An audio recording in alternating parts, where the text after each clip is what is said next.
So let's get to business in Parliament on the floor. Were you disappointed that the anti-LGBT move did not take off? As a matter of fact, it was very, very shocking and unnerving, and it was more or less ridiculous that we had to go through all these processes. First of all, if you remember, on the 14th of January this year, His Excellency the President of the Republic, John Dramani Mahama, had a meeting with the clergy, and the issue about the LGBT bill came up.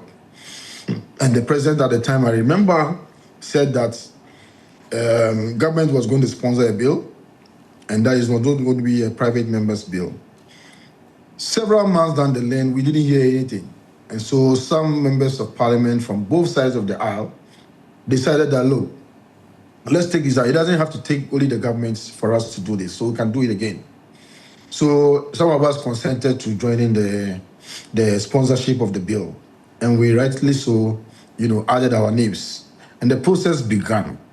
Now, when we finished with review, and the bill it remains substantially the same, except for the fact that in the memorandum to the bill, you need to recite what had happened, when Parliament passed it, and then it was supposed to be transmitted to the president, and there was an injunction, if you remember Rashid Tanko's case, and then there was an injunction which stopped the transmitter to President Tanko Computer and tied his hands so that he couldn't sign it, and so on and so forth. So we had to now more or less recite all of these things in the bill and then rename it Human Sexual Rights and Family Values Bill 2025, because it used to be 2024. So we have to recall all of these subsequent events into the memorandum in accordance with Article 106, provisions.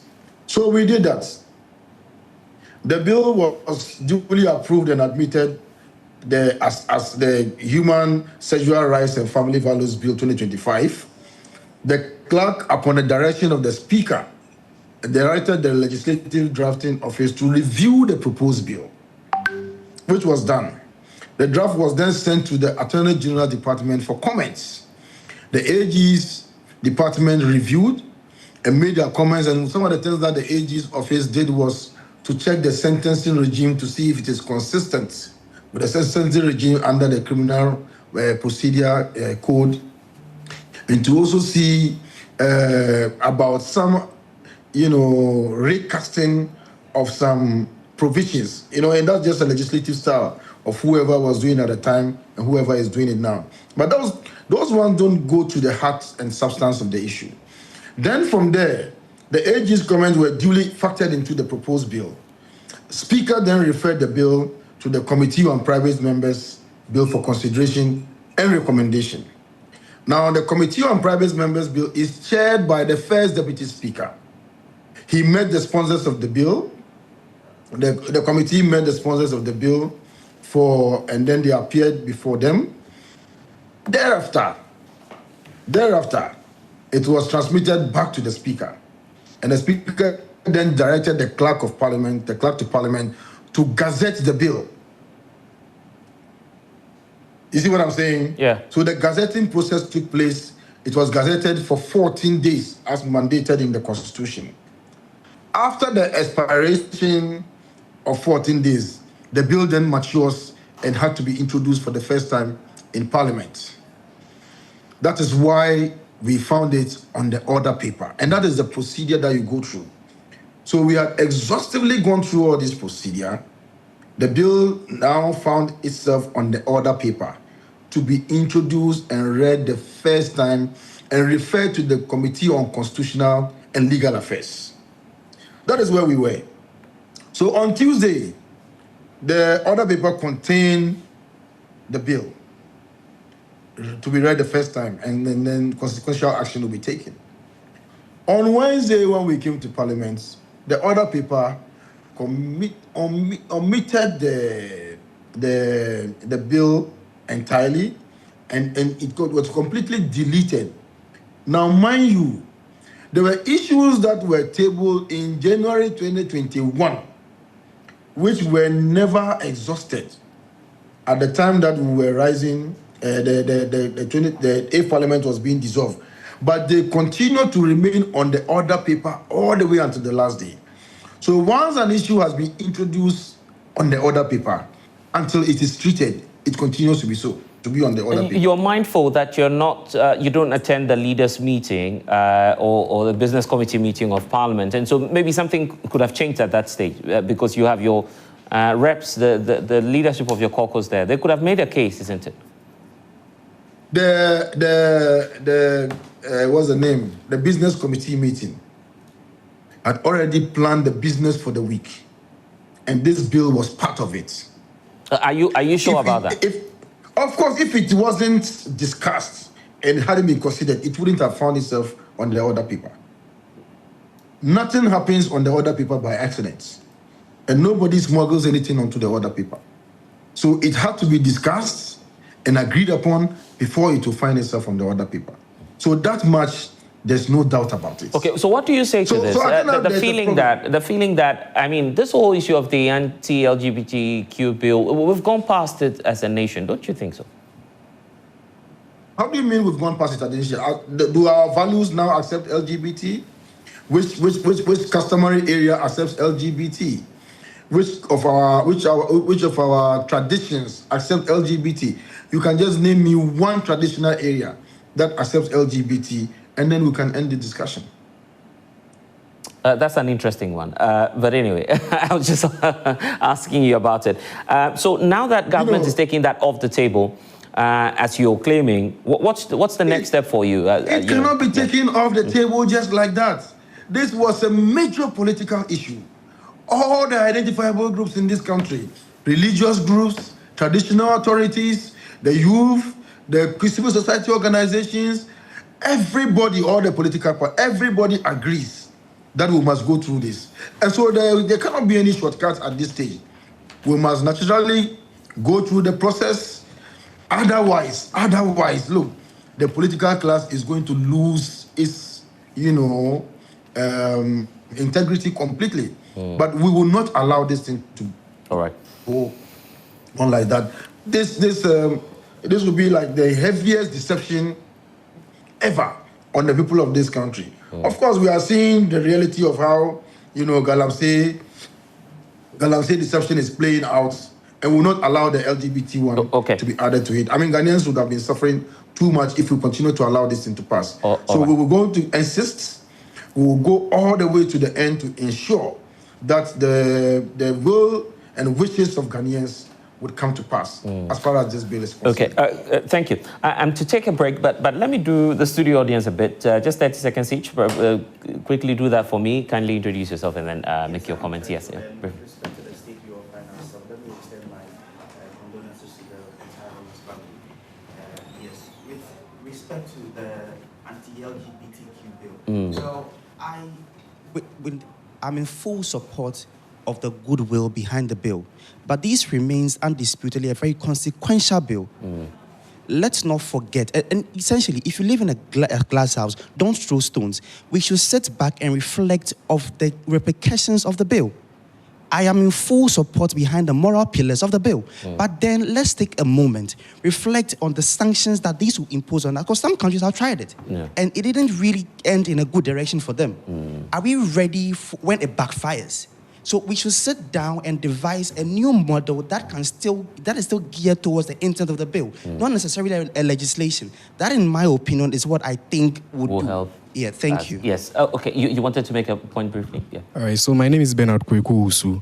In relation to the same bill, I would also want to say that I believe the citizens shouldn't be kept in the loop. Whether or not the government is ready to pass the bill or not, they should communicate to the citizen, because it will be very detrimental to us if we don't really know what is going on in Parliament as it stands now. Since some of the members of Parliament are saying that they just came and didn't see that particular bill on the order paper. Something like this may spark a lot of controversies, which I believe will not be right. So whether or not they are ready to pass it, they should communicate to the citizens so that we'll know whether or not we should bring about another initiative to solve that particular issue that the bill initially wanted to solve. Thank you. Right. There are lots of you online sending us your comments. Yes, I'm giving them that opportunity as well. I just wanted to point out that there are lots of you online also sending us your comments. Keep them coming through. We'll take them and, of course, read them as we go along. Yes, you can. My name is Fiawi Fejidula, and concerning the anti-LGBTQ bill, as my colleagues have rightly mentioned, I want to add that much more than it's being reintroduced, much more than it's being brought back to the table to be discussed, we have to look at the true choices or the true intentions of Ghanaians. So it has to feature the true way that Ghanaians want their sexual rights to be codified into law and how they want the law to protect their sexual rights. If the bill is going to reflect something that Ghanaians wouldn't permit, then I honestly don't think it should come into force. But if indeed it is supposed to come into force, and it is coming into force, it has to reflect the true intentions of Ghanaians and how they want their rights to be protected. I agree. And let me put that to you, Alhaji, because the NDC is now being accused of, just sweeping this under the carpet. Because just as you heard in Parliament, the minority says it was a big political capital for your party then, when you were in opposition. Now you have the power. Why are you not passing it? They should be dismissed with the contempt they deserve, completely. See, the hypocrisy in this country is just becoming too much. It has reached crescendo. You know that Parliament passed that bill. Parliament passed that bill under their nose. And you know the law, council, you have to come in here strongly, because students are here and they are watching us and listening to us. When Parliament passed a bill, it has to go to the executive. If the executive has an issue with it, they have a time limit of which they have to communicate their reasons why they are not signing that bill to act back to Parliament. There's nothing in the Constitution Council is holding here that says that the legislature has that power to arrest the bill on its way to the presidency. There's nothing like that. But these people, the way they operated under Nana Akufo-Addo, where they think ultimate power rests with the presidency, apart from God, he was the next. Anything could happen in this country. They use the legislature. Okay, so we've missed that. And I'm saying that we don't miss that. Let's face it. Let's tell them the hypocrisy of these people. But how? Do you know the law? Do you know the financial loss they cost to the state? The amount of time, resources they use in trying to put the bill together, went through all the processes, passed the bill, say, go, oh yeah, take the tape, look at it. Then they use the backdoor method. Use that kind of Rambo-style method with Gestapo style to stop the bill from getting to the man, just because they want that to go through the elections. And what the president told the whole world, that the time, they are waiting for the time. Because the time is not ripe. When the time is ripe, they are ready to hit the ground round. Wasn't that what the president said? So if we've lost all that opportunity, yes. So now we are back. To do that? We are back. And the president made a commitment. You remember the president, His Excellency John Dramani Mahama, said it will come through the executive, that the executive itself will take care of it and make sure that you look at it, package it well, and send it back to Parliament.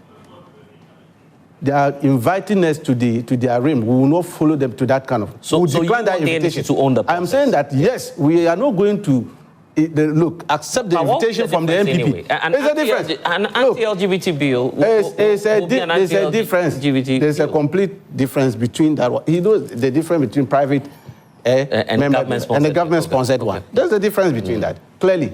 And we are saying but that the intent of government it is that is so, we are so committed to passing that bill to the extent that government wants to sponsor it itself. Are you getting it? And government is saying that, look, we are mindful of Ghanaian culture. That's what we're telling them.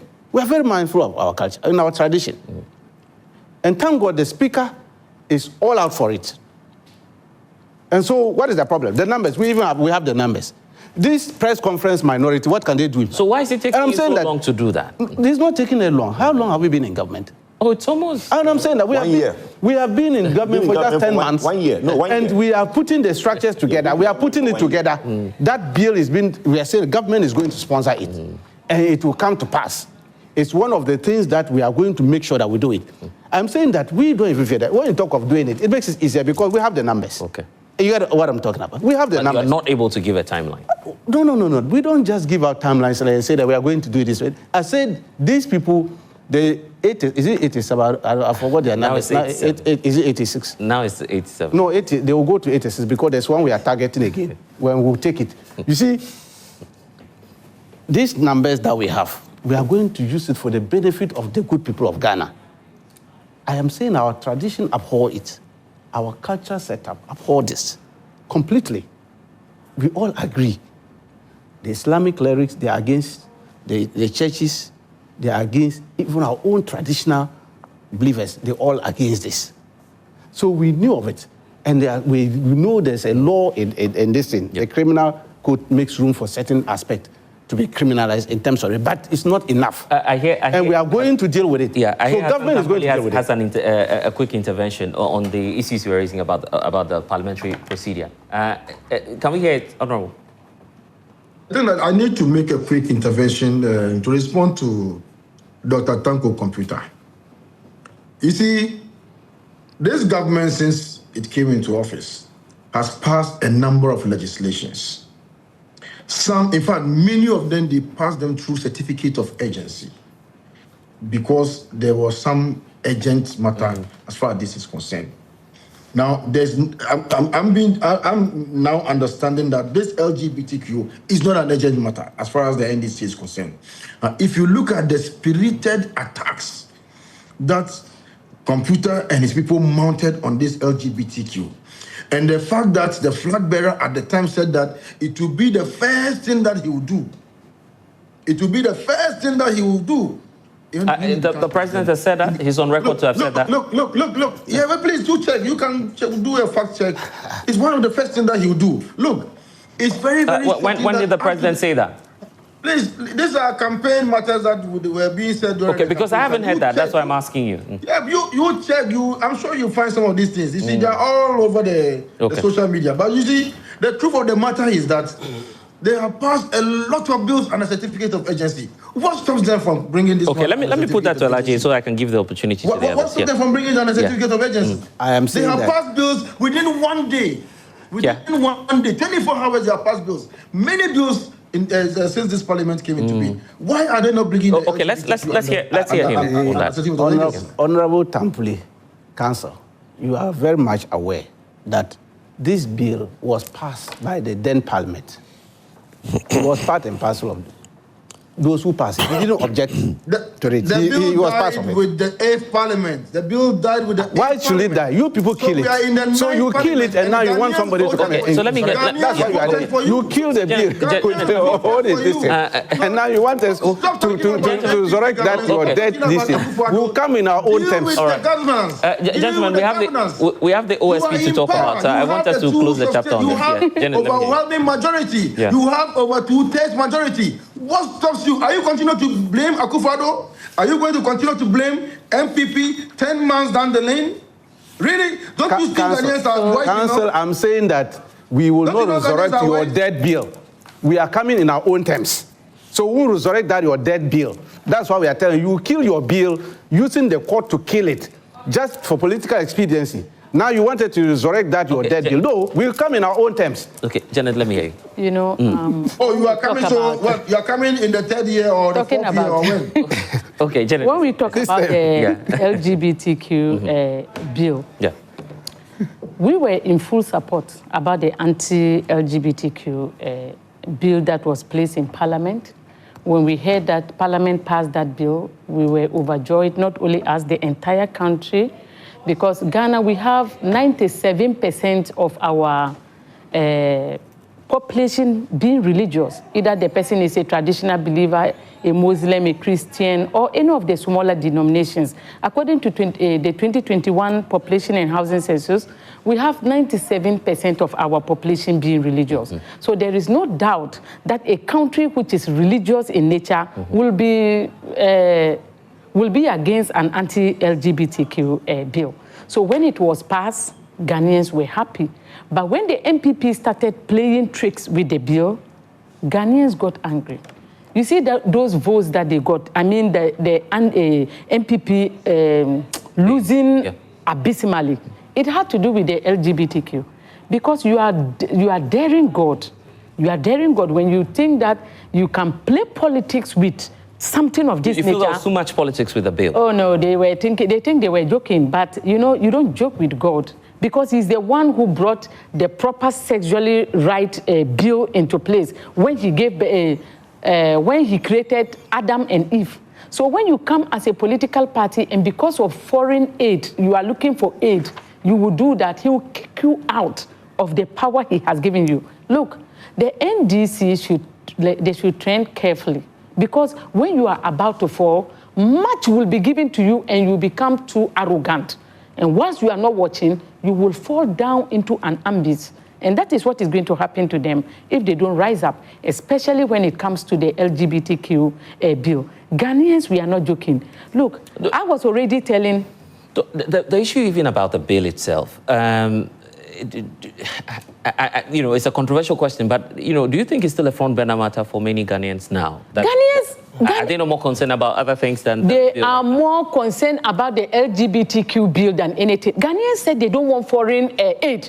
They prefer to die of hunger than to have a LGBTQ law in our country favoring them than to get aid from foreign countries. So when it comes to LGBTQ bill, Ghanaians are not interested. We are not interested in foreign aid. We are not interested in anything. We are not saying that people who are... we have people who are born like that.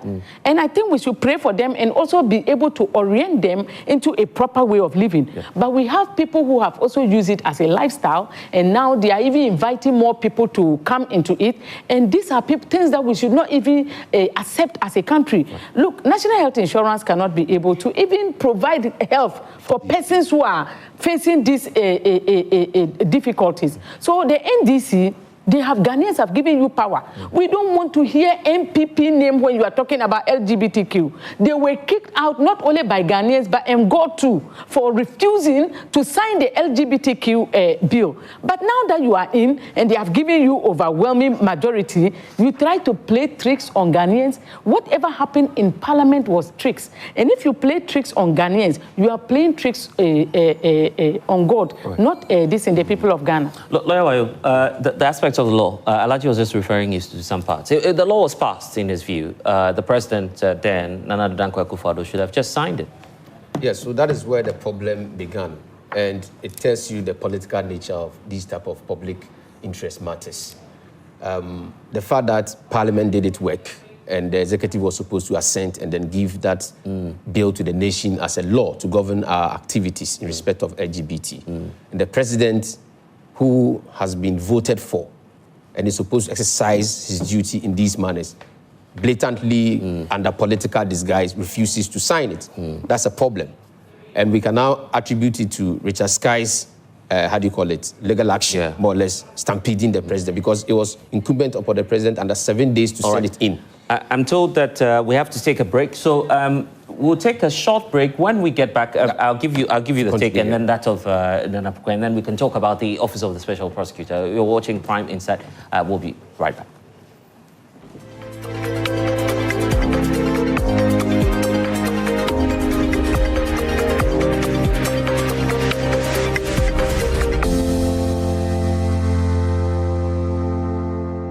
And thanks for staying with us here on Joy Prime. This is Prime Insights. We're just leaving off on the anti-LGBT bill. I want us to wrap that up. So we talk about the Office of the Special Prosecutor.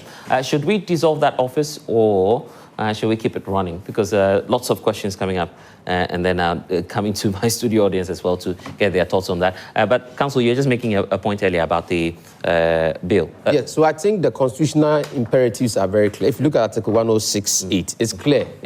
This lacuna as to the bill is dead with the old parliament, that is the 8th parliament.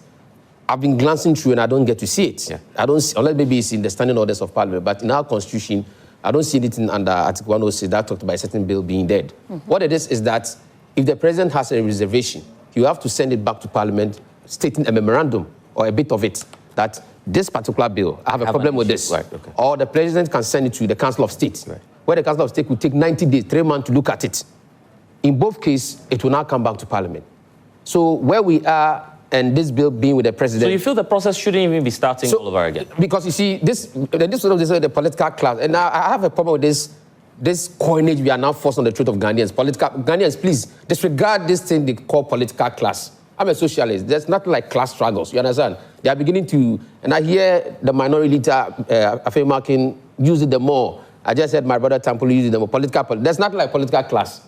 Please, you are politicians, you are citizens. The moment we start to click classes, that's when you get to see that people think that I get into politics and there's no class here.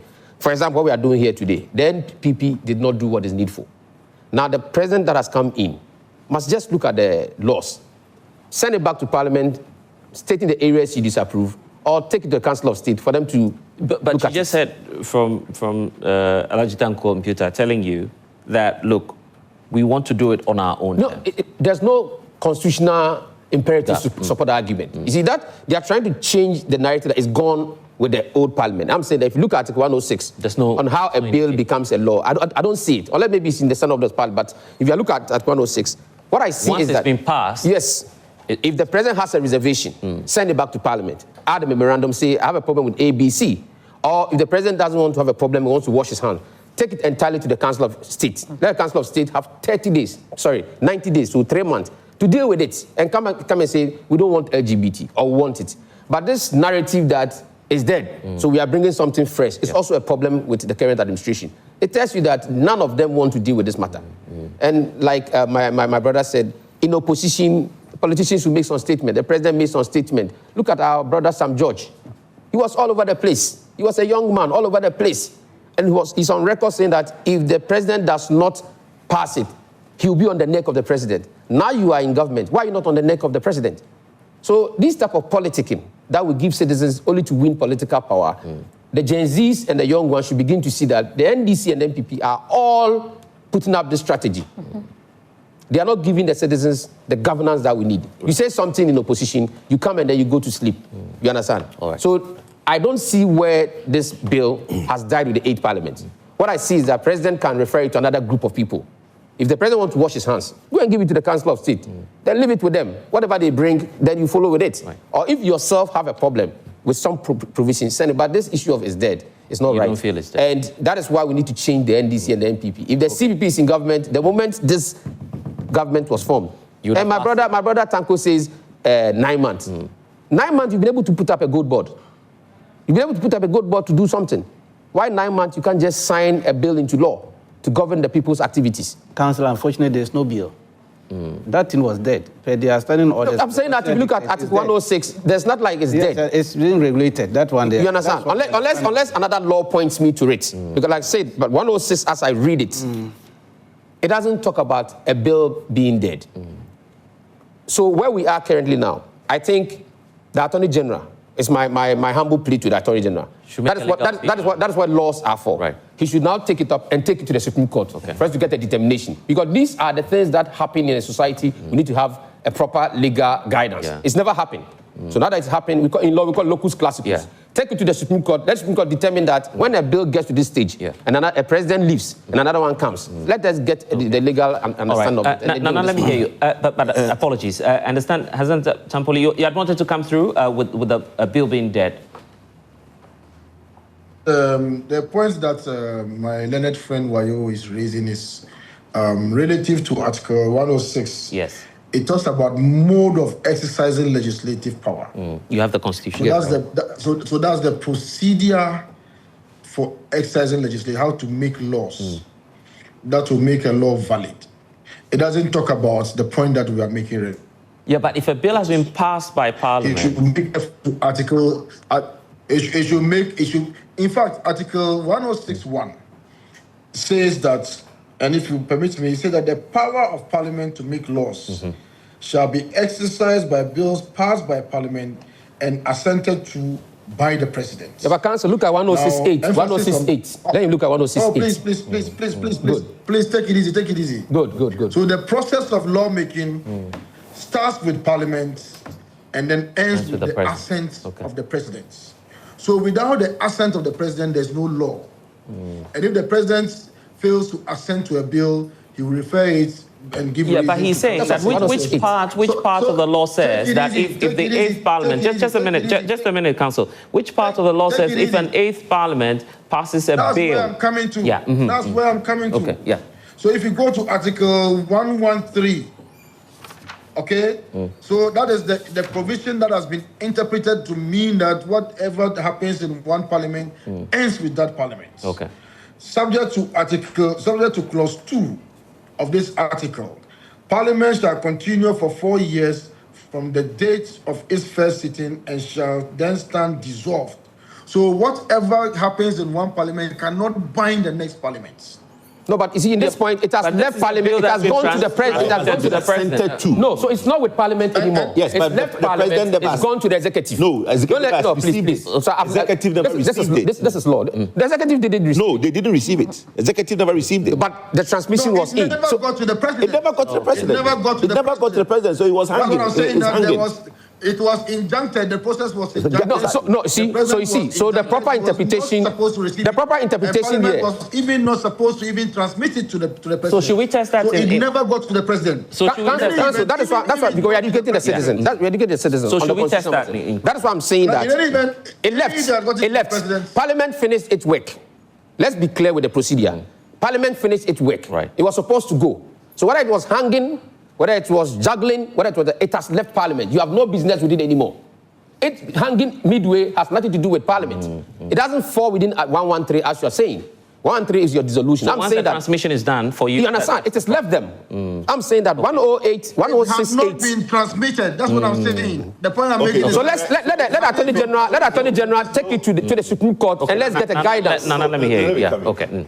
When you make a call and the person doesn't pick up. Why? Right. There's no call. But you placed the call. You the caller. See, the person who transmitted is the clerk of parliament. He has a document. He's going to give it to someone. And if he the says he won't person accept doesn't receive it, who is still with? It's still with the clerk of the Parliament still have any work to do on it? No, but it doesn't mean Parliament still have work to do on it. Who is the document is finished. Hold on. Who is in custody of that document?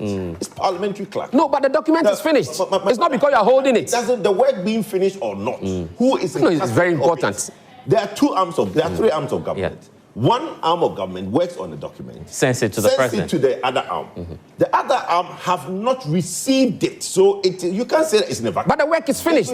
Oh, my brother, that's not the point. It's a point. It's a critical point. The document is with Parliament. Parliament could not transmit it to the President. But look, let's not bedevil this point. So is Parliament going to do anything else on the document that is with them? You're not going to do anything with it. Is that a glass half full, a glass half full, a glass half empty. Yeah. Doesn't mean anything. What do we want? We want an LGBTQ plus law. Right? Your president should have signed it. Oh, my brother, it did not happen. Your president should have signed it. Can I speak? You can't come to them and say it didn't happen. When he didn't sign it. Ghanaians, like my sister Janet said, Ghanaians looked at it with the God. You say you want it, and you didn't sign it. I don't have time. Okay, let's give it. You should have signed it. Don't come today and the Ghanaians are the ultimate power holders. They went to the polls and said, look, let's take my sister Janet's narration. Ghanaians were not happy. They changed the president. They changed the government. There's a new president. That president on the campaign trail promised that he would give action to the bill. He owned his own people. Now cabinet ministers were the one pushing it. Where is the problem? I see. The problem is that, look, and if Ghana wants to do this is the best time to do it. My brother said about implications. President Trump is now president of America. Trump doesn't entertain these things. So there are no repercussions. Trump may leave soon. No, but that's not the point. The point is now, Trump is there for 4 years. When you want it to done now, if you're looking at external problems with the U.S., Trump doesn't have a problem with you doing that. So America issue is out of the picture. It's up to you to do it yourself, America. But my sister said something. He says that we need the bill to reflect the Ghanaians. But what you should understand is that Ghanaians are born into a society with laws and its culture and customaries, right? So you come into this world, you are born into Ghana, and Ghana has customaries and its laws. So that molds you. You don't come, and that is where you can see the Gen Z. But society, you can see the progressiveness. That is where some of us are worried. right? The conservative class are worried because the progressive thinking of the younger ones is what now says that, oh, let's look at some of these cultures and customary things. But society is dynamic. No. That's where we have LGBT today. And now that numbers keep growing, LGBTQ plus Z and all those, because everybody gets up and think that... of the MPP. Oh, my brother. For you, everything is MPP. Right? MPP is the one that added the Q to it. Added the class. Okay, fine, no problem. But the problem is where we are. You see, we've always said that in terms of development, the Western world is years ahead of us, right? In terms of ideology, they're also years ahead of us. All the things that are happening there now is for us to look into the glass mirror and say that, look, this can happen to us. Yeah. Where in some time ago, when somebody comes out of the public bathroom and says that I saw these two guys in the bathroom, they will lynch you. Today, it's no more. In the UK, in about 100 years ago, there were strict laws against homosexuality. Now it's not. So that progressive thinking is what has gotten them where they are today. Right. But what we should remember is that there is no human rights issues when it comes to LGBT, because the court of the European courts have ruled that it is not a human rights issue, right?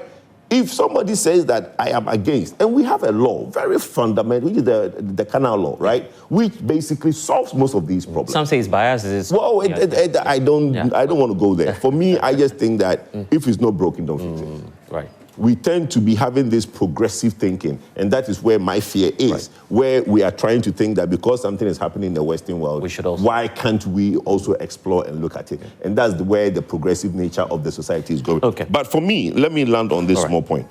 The NDC is much ado about nothing. Ghanaians have seen them. We all knew that, or we knew and we now know that what Sam George and his group were doing was political mischief. They didn't have the will to do it. And if Honorable Speaker Abembabe felt so strongly the way he felt strongly about it then, why are being missing from other paper? And what was the ruling when this thing happened? Now the minority is being frustrated. My last point, my brother talks about supermajority. Ghanaians, what have they done for you with that supermajority? A lot. Nothing. Zero. The only thing they've done is to take one Ghana CD from you and add it to your fuel. That's the only thing they've done with that supermajority. What else? You're paying less for fuel now. You are paying more for fuel. You are paying one CD is the most biggest increase in fuel ever. They did that with the supermajority. Okay, because of time, this is what I want us to do.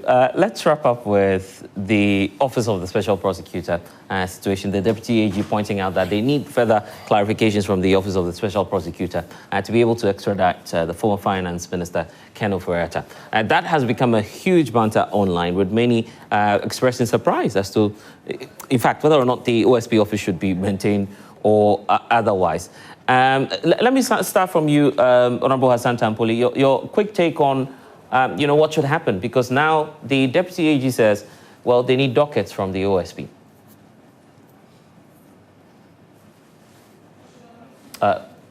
This matter is one that came up when the Committee on Constitutional and Legal Affairs of Parliament paid a courtesy call on the Special Prosecutor.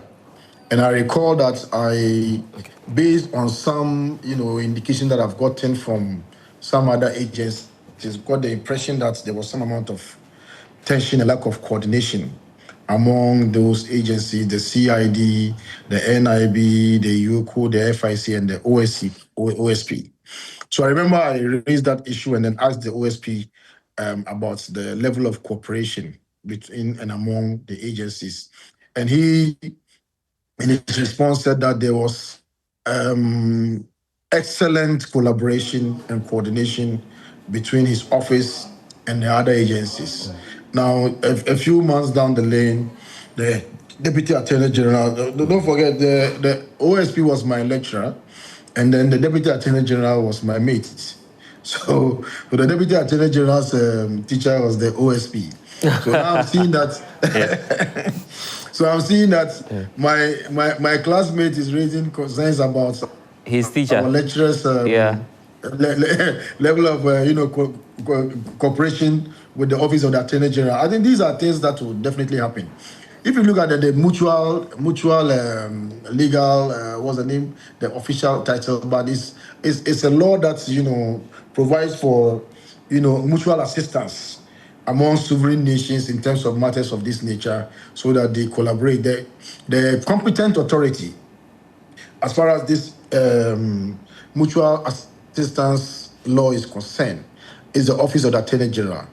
OSP is not known as far as this matters is concerned. So OSP, even though he is seized with the mandates to act on such matters, does not have the power to bind the states on this matter. And that's where some people have raised some concern. But we as a party, the New Patriotic Party, has made some proposals to the Constitutional Review Committee for consideration. And I believe in the fullness of time, all of these issues... So you want the Office of the Special Prosecutor scrapped? Is that what you want? So we have made some proposals to the Constitutional Review Committee. And I believe, like I said, in the fullness of time... You want it scrapped? Is that what you're asking for? Domain. No, I'm not competent to speak to those issues, but I am privy to some information. To some, position have been tabled. Those issues should be put out in the public domain. But I think that there is need for us to recalibrate the scope and effects of Article 88, especially Article 88.1. Article 88.1, which talks about the fact that there will be appointed the Office of the Attorney General, who shall be a Minister of State. We have, you know, a new thinking as far as that issue is concerned. And then we have some other consideration that will make Attorney General fully fledged and in a manner that would not make it look like it's an arm of the executive that the president can play around with. So we have some ideas. But I think that by and large, there is need for some amount of backdoor discussion. I'm not too sure it is a healthy thing for the way that, you know, the issues are being put out in the public domain. There could be a phone call away, or a text message away, or a meeting between the two offices, so that they can deal with some of these matters. When some of these things come out into the public domain, it creates a certain confusion in the minds of the general public. And these are not good, you know, signals that we have to send to the Ghanaian people and to the investment community. We're hard pressed for time. Let me do this. There's an update from the Office of the Special Prosecutor. It says a court update. I guess it's on the Ken of Weata case versus the Office of the Special Prosecutor. You have that on the screens now, pointing out to the fact that the Human Rights Division of the High Court had 2 motions in that case. And the longest short of it is that the court directed both parties to file and submit their written submissions by midnight, 24th of October 2025. The matter has been adjourned to 25th of November for the ruling of the 2 applications. A suit filed by the former finance minister and a suspect in a number of investigations by the OSP so it's about the declaration of these individuals as wanted. Of course, we know that the court is now proceeding, and that's the update we have on that. Because of time, I think we should just have a bite each on this, probably less than a minute each for all of you. Lawyer, let me get your thoughts. Should we dissolve the office? What do you think? I think that we shouldn't dissolve the office, but the mode of appointment, I think we shouldn't get the president or to appoint the OSP. We should do it institutionally. We should get all institutions that matter. I mean, the Electoral Commission can always cause a one-day election for Ghana's OSP. That day, there will be institutional representation to vote. Police, prisons, lawyers, doctors, nurses, teachers. So that will determine who must protect us when it comes to the fight against corruption. But currently, my view is that OSP is lazying around. That office is lazying around. You have been brought in to make sure that you speed up the issue of corruption, get the country to move forward in respect of retrieving funds. They are just lazying around. Janet? It's true. I support Wayo Intutu. I think that the OSP has become a political... he's even more than an NDC member. Immediately the NDC came into place, he tried to please them by doing so many things that ended up not auguring well for the country. If the Attorney General can go and place knowledge prosecute on their own people that cost this country about 8.9 billion Ghana cedis and say that you should go because you are my party members, I'm not doing anything. And it's running after people who have caused financial loss to the tune of 49 million, 27 million, and speaking and shivering. This is not how to fight crime. Selective crime fighting is not what we need in this country. Okay. So thank you. Nana? My brother, quickly. 30 seconds. Look, 30 seconds is not good enough. Quickly, look, I think that the OSP think that it's arbitrary powers. It's not. Common sense dictates to everybody that you cannot go to other country for extradition without a proper case against that person in the court of competent jurisdiction. When you go to other jurisdictions, the law is different, right? The law there, you need to prove why that person should be extradited, especially when that person is receiving medical attention. So we all knew that when he made that thing about, it was just a grandstanding, right? It was just grandstanding. Okay. He should have taken the Zoom when it was offered to him. Now he's got nothing. Anyway, Alhaji, briefly, because we need to go. We need to go. Because we don't have time. Yeah. I'll just take a small bite. And I wanted to ask one simple question. I know where my sister is coming from Northeast. Yeah. I know which the community. Is it Wale or Nalergu? Yeah. I have a lot of requests coming from your community on rural telephone and network challenge. Is that not true? Yeah. I've told you. A lot of community don't have network. They're challenged with that. So government needs money to extend rural telephone. Somebody has decided to use $58 million to dig a hole for God, and you are here defending that matter. So your community, $58 million. Give me $1 million. I'm giving that you left the bigger pot. Let me tell you. No, you left the bigger pot. I'm giving you the thing you're talking. You left the billion. You left the billion. To dig a hole. A big hole. Listen to that. That's all time, Lala. Unfortunately, it's not a good note for us to end the conversation. But we've run out of time. Yeah, I know. You always say that on the show. That's all we have for you here on Prime Inside. Enjoy and bless us. I will see you again. Bye-bye.